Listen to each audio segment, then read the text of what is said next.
Hey guys, how are we doing? So, I was scouting the internet looking for cheap set booster boxes to buy, and I came across um, a store that was selling Innistrad Crimson Vow for just under $100 US. And so I thought, all right, I'll give this a go. I want to see if for this price, which is a very good deal, we would be able to beat the box and get $100 US worth of cards. So, yeah. And I think obviously the reason the price was so cheap is because Modern Horizons 3 is obviously coming out very soon. Pre-release is on June 7th, I believe. So, yeah, obviously the store had a lot of this in stock, as well as some other set boosters. I actually just recently bought a Brothers War set booster box as well to give that a go. That was going for less than 200 New Zealand dollars, which is 130 US or thereabouts, I think.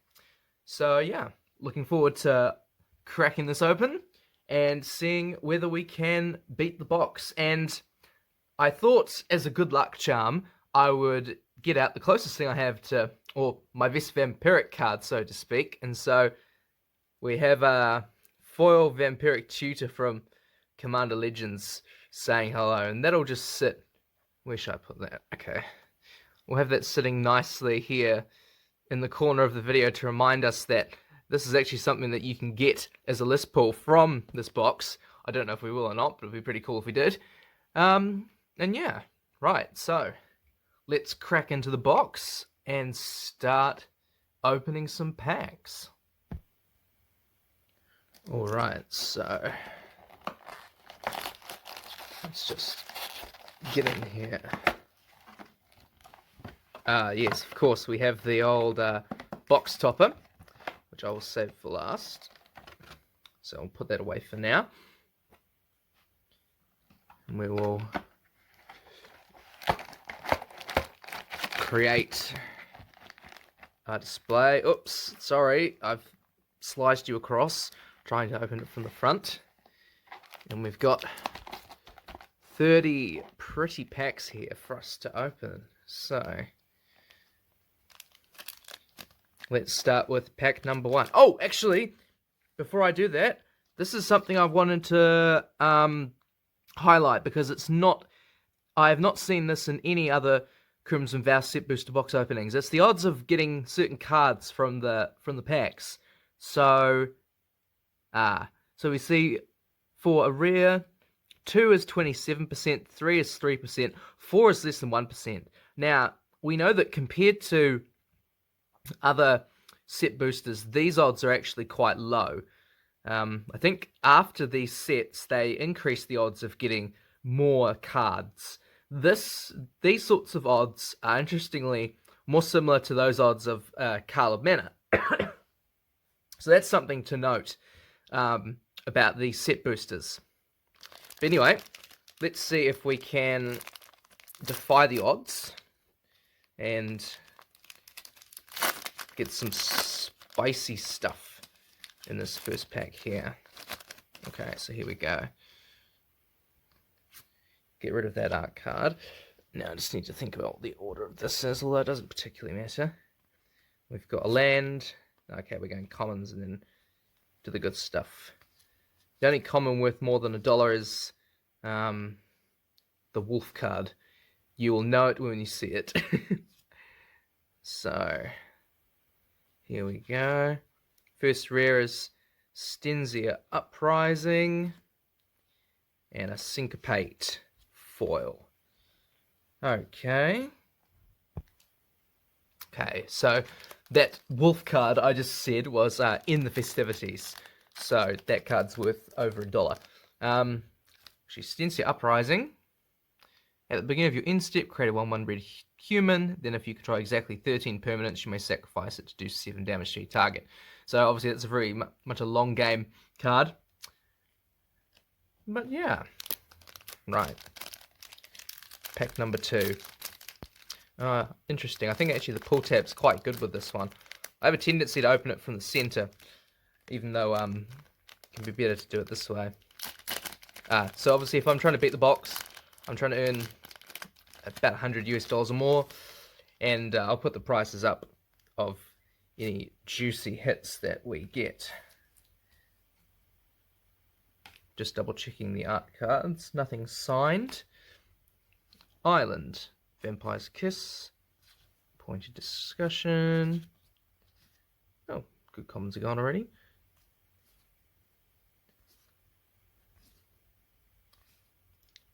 Patchwork Crawler for the rare. And Brambleworm is an uncommon. And a blood token. I'm currently not aware of the value of this card, but obviously the ability is kind of like a slow Agatha's Soul Cauldron, so I can't imagine it's going to be anything too crazy, but that's all right. Another thing I thought I'd mention is that I've seen a lot of variation in the pulls that you can get from these these set boosters. So there's the odd anomalous pack where you can get a whole bunch of showcases and mythics, which obviously we haven't seen here. That's very rare. And then I've heard stories about people only pulling like a few mythics from these set boosters, and then other people just hit the average. So they say it comes down to just general variances. But yeah, anyway. What is that art card? Dream Shackle Geist. Okay. I think one thing they got right with the set was these full art swamps are lovely, and you can get one of them in each pack, and obviously the full ones are very pretty, and the swamp ones have a little bit of value to them. I'm not really sure of the set mechanics in this set though, because I wasn't playing Magic at the time. I'm a relatively new Magic player. Okay, so our rare is Headless Rider. I think that's not too bad. Whenever Headless Rider or another non-token zombie controlled dies, create a 2/2 black zombie. So good in the zombie decks. Ooh, and a foil Dominating Vampire. When Dominating Vampire enters the battlefield, gain control of target creature with mana value less than or equal to the number of vampires you control until end of turn. Untap and gains haste. Oh yeah, good in a vampire deck. Okay, so that's something to note with this set. Is that the expected number of rares or mythics is 1.67. You can figure that out just by multiplying the odds of getting any number of cards times the number of cards. So 1 is guaranteed plus 0.27, I think it was, times 2, plus 0.03 times 3, plus 0.01 times 4. And obviously, with more recent sets, the expected number of rares or mythics is actually 2 per set booster, based on the probability distribution that they give. So that's obviously something to note for this set, is that it is a bit low. Nonetheless, though, the value is spread out quite well, which is one of the good things about this set, I think. And it's spread through rares and mythics. So I've heard about things like Wilds of Eldraine. The value is sort of kept in the mythic slot, and then it's obviously dependent on you getting a good number of mythic pulls. So to have it spread is a bit better. 4 planes here. The Gift of Fangs. What's that? Enchant creatures +2/+2. As long as it's a vampire. Otherwise, it gets -2/-2. Oh yes, that's kind of like a dead weight. Be useful in the draft removal. Oh, the classic Blood Tithe Harvester. Still sees a bit of play. Concealed Curtains. Gotta love this card. Turns into the great Revealing Eye. And then we have, what else do we have? A foil Persistent Specimen and a Vampire. Classic. Okay. I don't know if that's worth anything, but I like it, so I'm going to keep it aside. Oh, what was I going to say? We haven't seen any list pulls yet. List pulls, let's inform the viewer. Probability of getting a list card is 25%. We have opened 4 set boosters, so we would expect 1 by now. but that's not always how it goes. Also haven't seen any mythics yet, but again, that's not to say that we won't see them soon. I find when my brother's war pack, it started a bit cold, and then it heated up towards the middle and the end. So, doesn't mean that we're a lost cause. Oh, hello. Sorin. It's a cool art card. Has value signed, and I think it's probably one of the few art cards that does have value when signed. The artist here being Ayami Kojima. So we'll keep that anyway. So, Lightning Wolf, Evolving Wilds, classic. Mirage Phalanx from the Commander set, that's pretty cool. I think that has some value. What does it do? Soulbound. You may pair this creature with another unpaired creature. When either enters the battlefield, they remain paired. This pair with another creature. This creature says at the beginning of combat to create a token that's a copy of this creature, except it has haste. And loses Soulbound. Oh, yes, that's pretty good. And then we have Skulking Killer. Foreboding Stone. Oh, and the first mythic of the pack is a good one. Necroduality. Excellent. Whenever a non-token zombie enters the battlefield under your control, create a token that's a copy of that creature. Fantastic. And a foil blood hypnotist. So that was a very good pack. And we've got, ooh, the slug token. I think, yeah, this is obviously for Toxrill, so I'm not sure how many of these there are. But that is actually a very cool token. Alright, there we go. Onwards we go. Top hit of the set currently, as of recording, is Toxrill, which people sort of realised. I saw a post about it on, I think it was MTG Reddit page. I didn't realise how good this card was in the beginning. Then it slowly dawned on me, or it was explained why it's so good, being basically a slow board wipe that has a asymmetrical benefit for you. So, very good in Commander and the likes. Oh, whoa, it's a signed art card. You are Brenwire? Brenwyn, I'm sorry. Retrieve. Oh, that's pretty cool. Nice. So we'll keep that.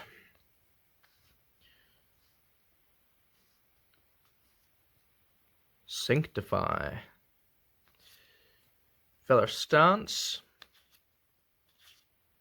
Oh, now, okay, interesting things. I've seen interesting things happen when you've got Gluttonous Guest sitting here. So let's just see. Yeah, there, I'm just full of it. Unholy Efficient. Oh my god, Commons.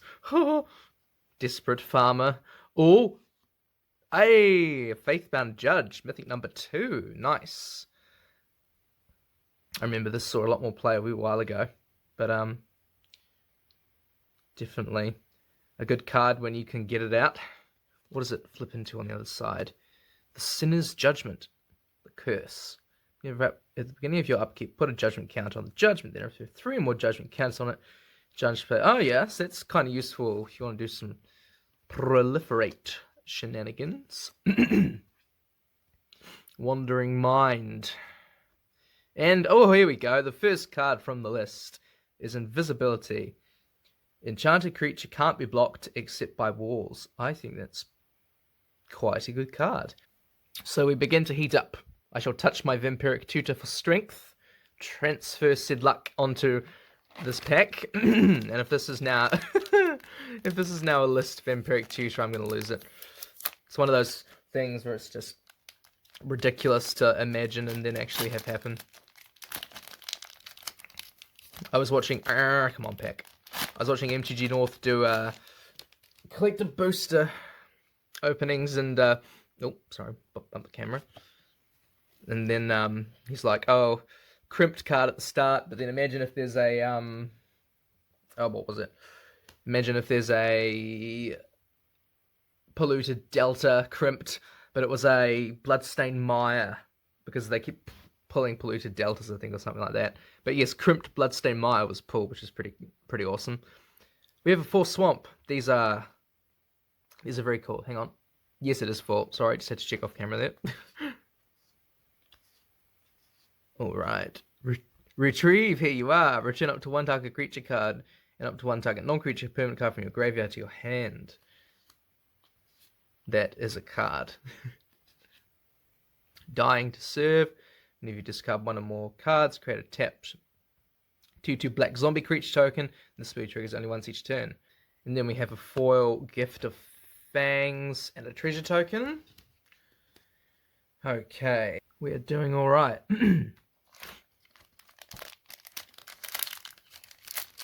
Ah, come on, Ronnie, the pull tab works. I'm not sure what pack this is. I still think we're less than a third of the way through the box, though.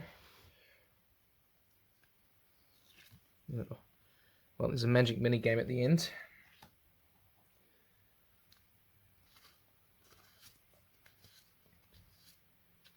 Because Impulse used to be worth some money. Blood Hypnotist. I'll take Visionary, Kindly Ancestor. Oh yeah, Torrens, Fist of the Angels is a cool card. You cast creature spell, create a 1/1 green and white human. Great with soldier deck. Great with token deck. And even with +1/+1 counters in Commander, I think could be a good card as well. And a Blood Petaled Celebrant. And a magic minigame. Okay, next pack. We've opened 8. So, nearly a third of the way through. Goodness me. I do like to take my time to just enjoy opening the packs. Art card. Planes. Voldarni Procure. I play this in the Boros Soldier deck with the War Leader's Call. I just love that that deck. I think it's still one of the best ones in Arena. What are we looking at? Splendid Reclamation. And a Flame Blessed Bolt and a list. Ooh! Ooh, a mythic list card from Innistrad. I do not know if this is good or not. You people are going to know before me, and you're probably going, oh my goodness, how did he get this card? Oh, damn, he's so lucky. Either that, or it's worthless. Let me just read it. Grimoire of the Dead. Discard a card, put a study counter on Grimoire of the Dead. Remove 3 study counters from it and sacrifice it. Put all creature cards from your graveyard onto the battlefield. Okay, I think this is quite a good card. Oh, I don't know. The price will be up, so you will know. Mythic Innistrad. Nice. However, one of the downsides of this, I think, is that generally in a set booster box, you only see one mythic from the list, based on the fact that there's a 1 in 4 chance of getting one in a given pack. So you're looking at what? 7. And then if in every, say, 6 booster packs, 1 is a mythic, which is kind of your general expectation, then, yeah. But no matter, we will carry on. At least the pull rate for this box is doing alright, so that is good. And who knows, maybe we'll get lucky and get another mythic from the list. I see a theme is like discarding to create zombies and what have you, which is quite cool. Art card there. Swamp. We still haven't seen a wolf card yet in the festivities. Deathcap Glade is a good rare. Can't go wrong with a slow land. And a Cartographer's Survey to boot. And Dungeon Shade. Sort of a, oh hell, classic old card from the list, as you can tell. But nonetheless, a list card, so that's great. Doing all right.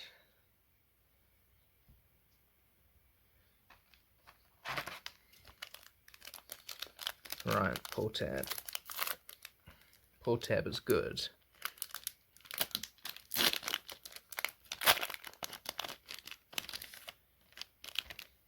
Of course, for those who don't know, I imagine most of you will know, I just found out recently they obviously designed the list cards to match the set theme. So, hence why Vampiric Tutor lives in the set list slot. Well, darn, Epicure Showcase, cool. Blood Petal Celebrant, Dreadfast Demon. So, good in a sort of a demon-y deck there. Oh, is it 3 list pulls in a row? I think it is.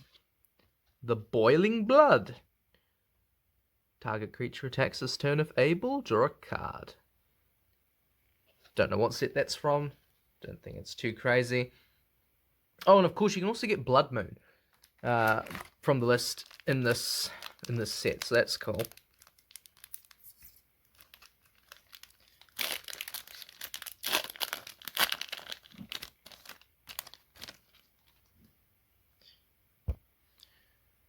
Right.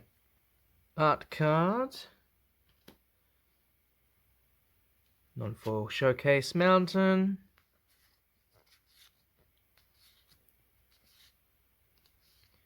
So we've hit 2 mythics so far. Ill-Tempered Loner. And Falkreath Celebrants. So the number of mythics that we hit might just be on the lower end. Like I said, that I am opening this at a leisurely pace. Probably halfway through the box now. And 3 is not bad, so we cannot complain.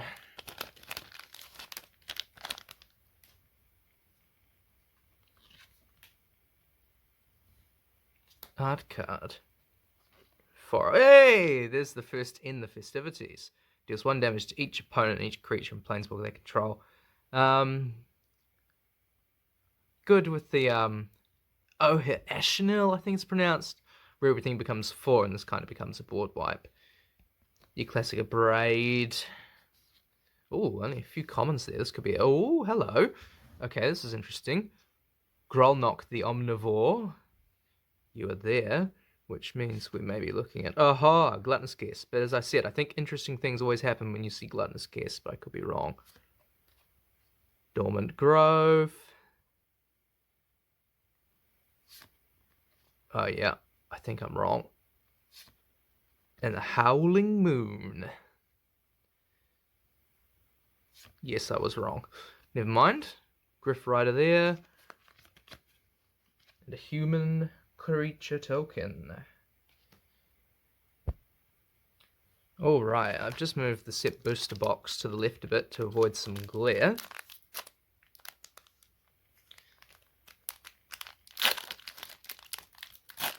So we might be, looking at a low number of mythics, we will see. I think they did well with the art cards, very illustrative. But obviously, I don't know. Some people like them, some people don't. I like collecting some that are quite, I think are quite cool, but I'm not too crazy. Ah, okay. Strefan, Mora Progenitor. Cool Vampire Noble. I think this is quite a good hit actually, from the Commander slot. Could be. Oh, I can't remember what the top one is, but still, another mythic, which is great. Then we have Markov Purifier, Blood Crazed Socialite, and the Mirror Hall Mimic.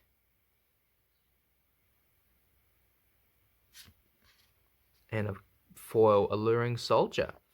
Alright, awesome. The mythic count continues. We go to number 4. Touch Vampiric Tutor. Will it make a difference? Probably not. I always like it if I can have a killer pack, you know, with 4 Res of Mythics in it. Of course, doesn't always happen. I guess the good thing about this box is that I'm only trying to get just under $100 US worth of value. So, here's the other Sorin Art card, which is still pretty cool. Swamp.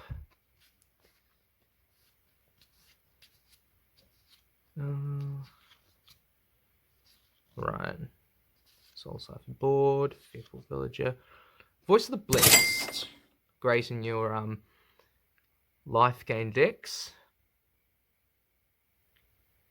To make a huge threat which just can't be answered. And Fierce Retribution in foil. And we have a card from the list. Toils of Night and Day. Tap or untap target permanent, then tap or untap another target permanent for some shenanigans. That's a pretty cool card, actually. It looks really neat. Alright. Let's go.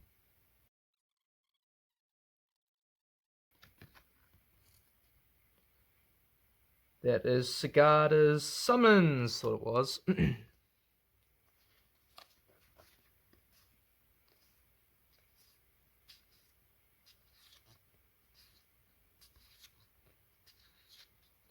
The Investigator's Journal. My experience journals aren't too crazy. And a Bramble Armor. So that pack was a bit of a whiff. But they cannot all be great. And perhaps arguably, especially if you're opening the likes of Crimson Vow.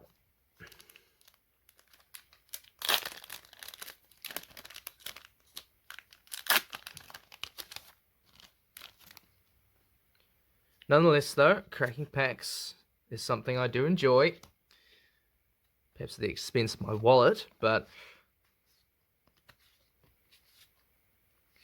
And of course, I enjoy doing it for a purpose like this, where, you know, you're trying to see really how much value's in the set, giving it a decent review, talking about its current, you know, affairs, as in, you know, where it's at in the meta.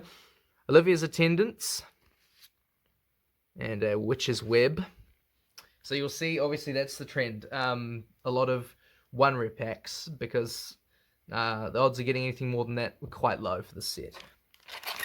So I will reiterate that point again.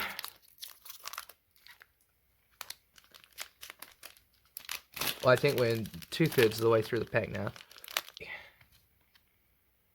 You are a cartographer's survey. Ancestral Anger. Sees a lot of play with the Slick Shot Show-Off. Very good way of boosting that. And the card draw is obviously quite good too. Dominating Vampire is our first duplicate. Does happen, of course. And a Blood Pact. Very good. From Tempest. I do know the set. Blood Pact. Blood Pet. Right, for the last third, we're going to put Vampiric Tutor in the set booster box. Because that'll help.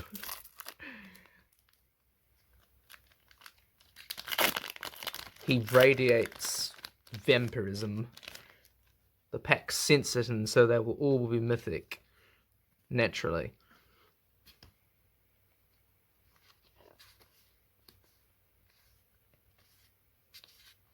Heroes Downfall, cool. Used to be a useful bit of removal. Ooh, a Showcase Blood Tithe Harvester. Very nice. Wildaran Epicure, Belligerent Guest. The Winged Portent. Oh yeah, not bad. And a Skull Scarb. In foil.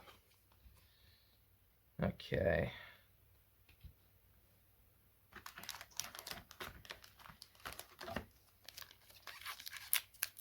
And that is, I believe, 2/3 of the way through.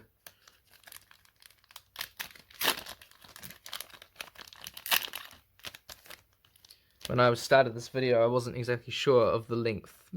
Like, how long is this going to be? How long are other set booster box openings? I don't know. But, we'll work it out. Dawnhard Geist. I think that's the first we've seen that. Twinblade Geist.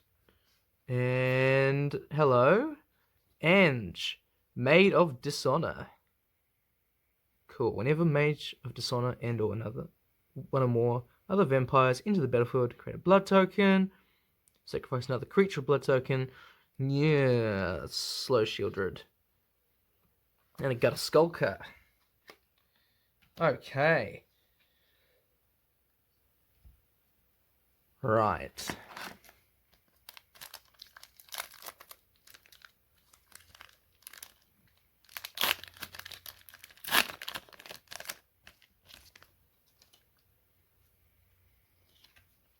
Foil borderless mythic. In less than 1% of packs. That being Sorin.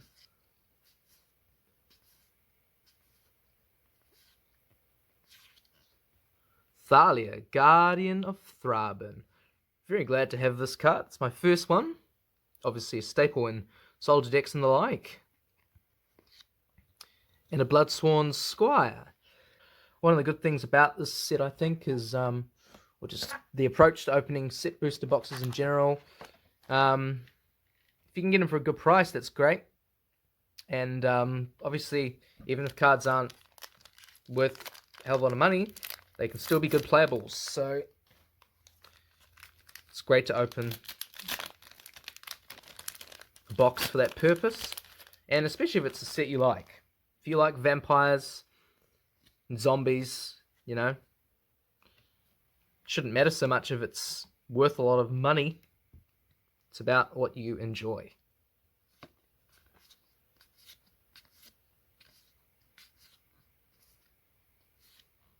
Ladine Epicure. Dig up. Search your library for a basic land card available. Put your hand in shuffle, or it can be a tutor if you like, but not quite the one we were looking for. Fell Stinger in foil, and that is that.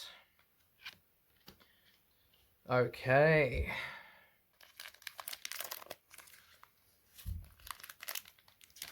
Play booster smaller. Yeah, I should probably mention that. I did a set booster versus play booster pack battle. If you want to check that out, that's on my channel in another video. To see which one would win, I opened 3 of each.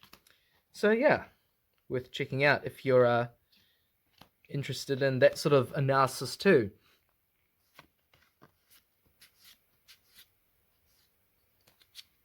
Aim for the head. Yep, I've seen people go, oh, poor guy, just gets a bit wrecked there. Storm Chaser Drake. I played that in my Ivy Rot Priest deck.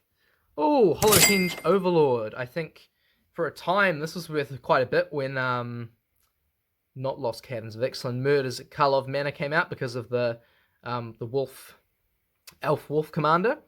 Obviously that's coming out of the meta a bit now though, so price is dropping, but still, that's a good hit from the Commander slot. Binding Geist, Restless Bloodseeker, and Alchemist's Gambit. Take an extra turn after this one. During that turn, damage can't be prevented. And then, of course, you may lose the game. However, the extra turn might be all you need for the win. And a little cute Cradle of Safety. Okay, Vampiric Tutor is now leaving us. He will be in the background for the rest of this video as we hit near the end of our set booster box opening. I think I've discovered that it's kind of tactfully or tactically omitted the relatively low odds of pulling multiple rares and mythics in these set boosters. Perhaps things were just generally different back then, and that was just kind of the standard pull rates you'd see. Now they've scaled back from that, or maybe reverted back to that even with the play boosters, or at least with Murders of Karlov Manor. Outlaws of Thunder Junction still gives you better odds of getting good cards, or rares and mythics, of course. So we have Kessig Wolf Rider, and a Gluttonous Guest in foil, and a Human Creature token.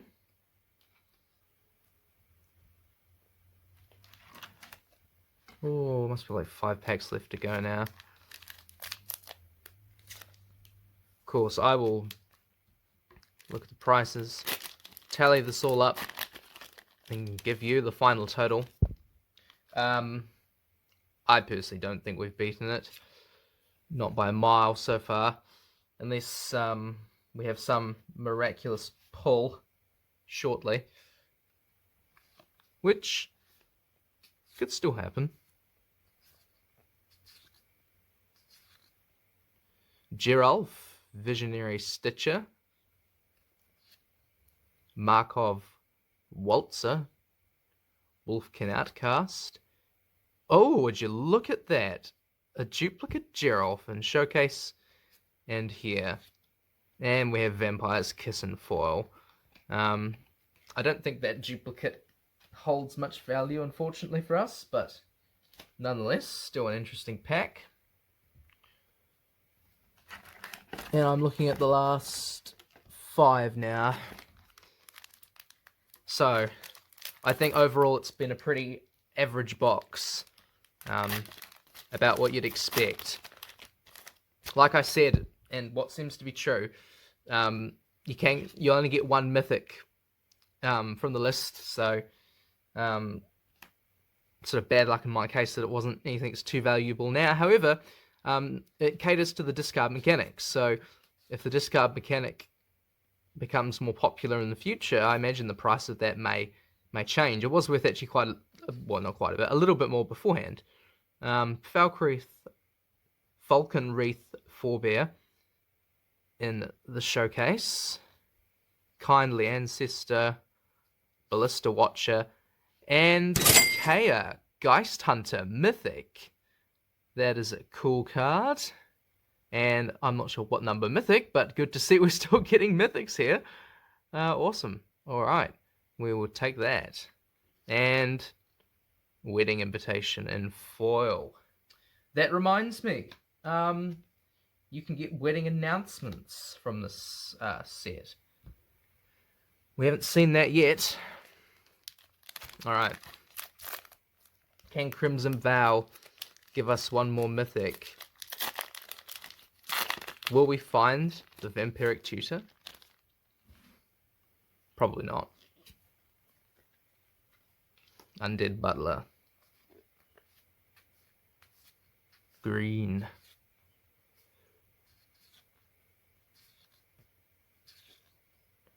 Dorothy, Vengeful Victim.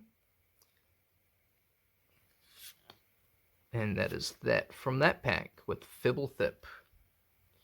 The Lost. Has a reputation for getting lost, old Fibblethip.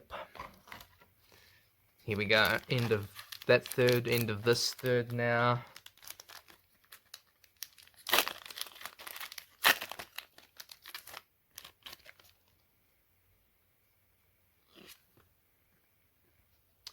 Art card. Foil Showcase Swamp, which is cool. Voldaren Epicure. Got a Skulker. Oh, Sundown Pass. Nice. Good slow land. Can't go wrong with these. And another Falcon Wreath Forebear. This time in Showcase Foil. Gee, that's interesting, isn't it? There's a bit of duplication occurring towards the end of this this box. And a zombie token. Oh, last 2 packs, ladies and gentlemen. How will we do?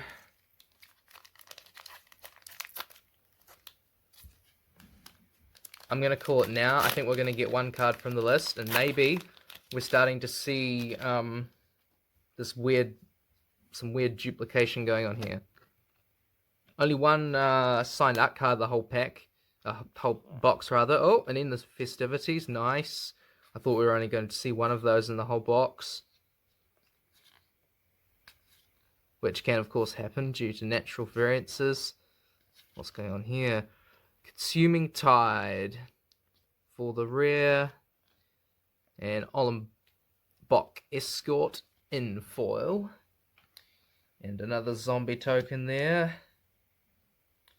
Well, it doesn't look like we're going to get the likes of Toxrill the Corrosive.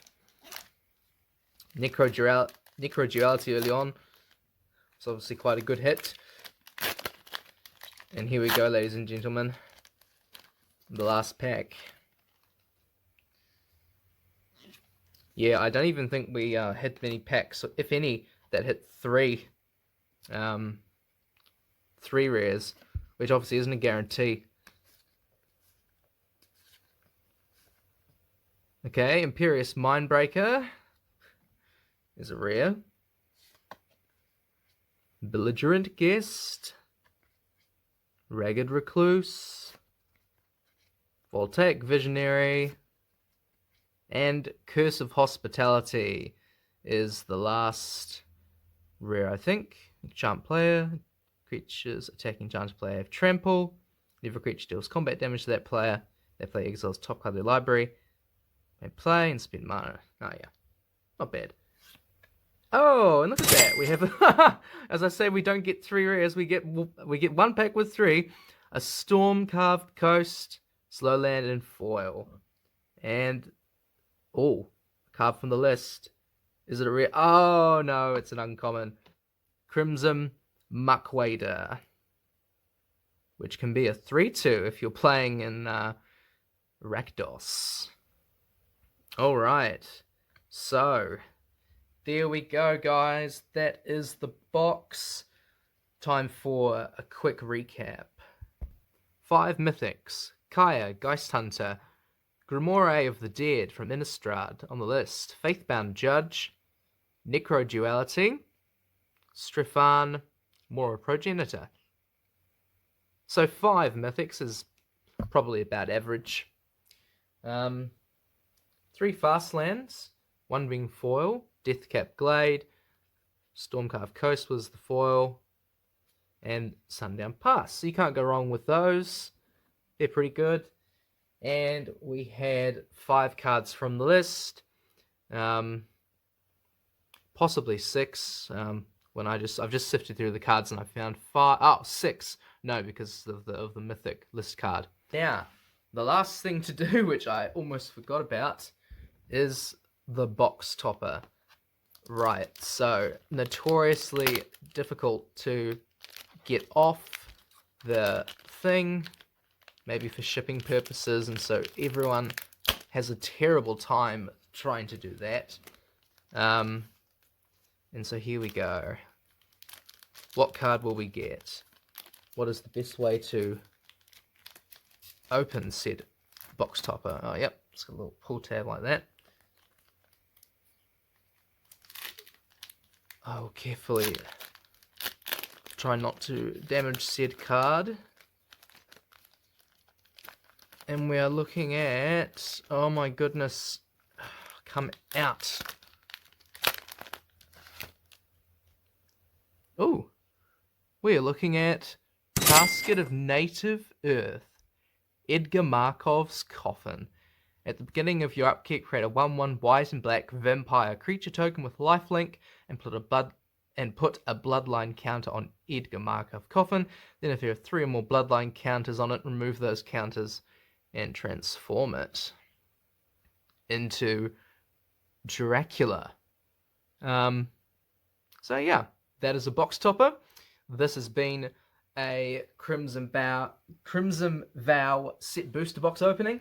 Total value will be listed at some point around here, and you'll see whether I beat the box. I think I probably got my money's worth. I feel like they're designed so that when they discount them, it's done so that on average you're going to get about that much money's worth from the box, plus or minus some variation for really good ones. I think this was just an average box, so I think I probably did get about $100 US worth of value. One thing I'll say before I end the video, of course, is that yeah, these set boosters are kind of based around this worse odds than the Color Augmenter play boosters, as it turns out, for getting rares and mythics. So I think maybe that's why those odds are omitted quite a lot from set booster box openings of Crimson Vow, or it's just not really anywhere you can search So I think Wizards did that deliberately because they knew that if they had announced that, not many people would buy them at all, which is why there's been some excess stock of this, and obviously new Capenna as well. Could be similar. But yeah, anyway, that's the end of the video, guys. Thanks for watching. If you enjoyed this, give it a like, give it a comment. Has your experience been opening set booster boxes? Maybe Crimson Vow set booster boxes. What did you get? And yeah, subscribe if you'd like to see more content like this. And I hope you're having a good day. And I will see you guys in the next video. Bye.